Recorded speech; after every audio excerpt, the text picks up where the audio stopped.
നമസ്കാരം. വിവിധ ഏജൻസികളിൽ നിന്ന് പാചകവാതക സിലിണ്ടർ വിതരണം 2 ദിവസത്തിൽ കൂടുതൽ വൈകിയാൽ ബുക്കിംഗ് റദ്ദാകുന്ന രീതി ആരംഭിച്ചതോടെ സംസ്ഥാനത്ത് വൻ പ്രതിസന്ധി. ഓണക്കാലത്ത് LPG സിലിണ്ടർ ക്ഷാമത്തിന് ഇത് കാരണമായേക്കുമെന്നാണ് ആശങ്ക. ഉപയോക്താക്കൾ ബുക്ക് ചെയ്ത് 2 ദിവസം കഴിഞ്ഞും ഗ്യാസ് വിതരണം ചെയ്തില്ലെങ്കിൽ എണ്ണക്കമ്പനി തന്നെ ബുക്കിംഗ് റദ്ദാക്കുന്നതാണ് ഇപ്പോഴത്തെ രീതി. അതോടൊപ്പം തന്നെ വിതരണ ഏജൻസികൾ സിലിണ്ടറുമായി വീടുകളിൽ എത്തുമ്പോൾ വീട്ടിൽ ആളില്ലെങ്കിൽ ബുക്കിംഗ് റദ്ദാകുന്ന അവസ്ഥയും വ്യാപകമായിട്ടുണ്ട്. പ്രതിദിനം 3000 സിലിണ്ടർ വരെ ഇങ്ങനെ റദ്ദാക്കപ്പെടുന്നതായി പറയുന്നു. ഇതോടെ ഉപയോക്താവ് വീണ്ടും ബുക്കിംഗ് നടത്തണം. ഇതിന് ആഴ്ചകളോളം കാത്തിരിക്കേണ്ടി വരും. ഇതിന്റെ പേരിൽ ഉപയോക്താക്കളും വിതരണ ജീവനക്കാരുമായി തർക്കവും പതിവായിട്ടുണ്ട്.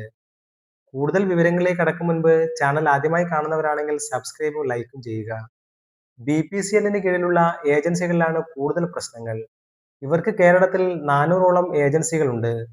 കാലവർഷക്കെടുതിയും പ്രളയവും മറ്റു സാഹചര്യങ്ങളും കാരണം ബുക്ക് ചെയ്ത എല്ലാവർക്കും 2 ദിവസത്തിനകം സിലിണ്ടർ വിതരണം പൂർത്തിയാക്കുക അസാധ്യമാണെന്നാണ് ഏജൻസിയുടെ വാദം.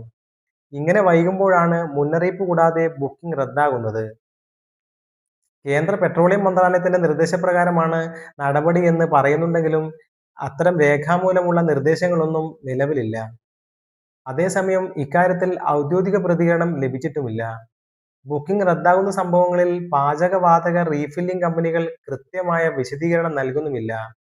വിതരണ ഏജൻസികൾ അറിയാതെ സെയിൽസ് ഓഫീസർമാർ നേരിട്ട് റദ്ദാക്കുന്നതായാണ് ഏജൻസിയുമായി ബന്ധപ്പെട്ടവർ പറയുന്നത്.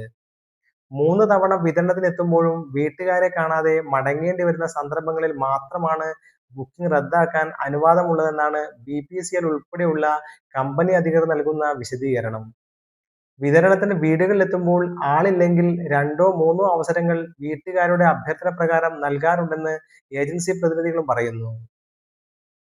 അതേസമയം ഓണം പോലുള്ള ഉത്സവ സീസണുകളിൽ അനാവശ്യമായി കൂടുതൽ ബുക്കിംഗ് നടത്താൻ ഉപയോക്താക്കൾ നീക്കം നടത്തരുതെന്ന് പാചകവാതക റീഫില്ലിംഗ് കമ്പനി അധികൃതരും വ്യക്തമാക്കുന്നു.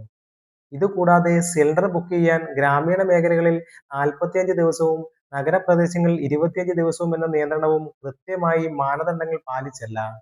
നഗരങ്ങളായി മാറിയ പ്രദേശങ്ങളിലെ ഏജൻസികളെ ഇപ്പോഴും മുൻകാല രേഖയുടെ അടിസ്ഥാനത്തിൽ ഗ്രാമീണ മേഖലയായി വിലയിരുത്തിയുള്ള നിയന്ത്രണങ്ങൾ മൂലം ആവശ്യത്തിന് സിലിണ്ടർ ലഭിക്കുന്നില്ലെന്നാണ് പരാതി. യുദ്ധത്തിന്റെ പശ്ചാത്തലത്തിൽ സിലിണ്ടർ ബുക്കിംഗിന് നിയന്ത്രണം ഏർപ്പെടുത്തിയത് ഇപ്പോഴും തുടരുകയാണ്. യുദ്ധത്തിന്റെ പിരിമുറുക്കം കുറയാത്തതിനാൽ ഈ നിയന്ത്രണം എപ്പോൾ അവസാനിക്കുമെന്ന കാര്യത്തിലും വ്യക്തതയില്ല. കേന്ദ്ര സംസ്ഥാന സർക്കാരുമായി ബന്ധപ്പെട്ട മുഴുവൻ വാർത്താ അപ്ഡേറ്റുകളും ഈ ചാനലിൽ ലഭ്യമാണ്. ചാനൽ ഉപകാരപ്രദമാണെങ്കിൽ സബ്സ്ക്രൈബ് ചെയ്യുക, ലൈക്കും ചെയ്യുക. വാർത്ത കൂടുതൽ പേരിലേക്ക് എത്തിക്കുന്നതിനായി ഷെയറും ചെയ്യുക. നന്ദി, നമസ്കാരം.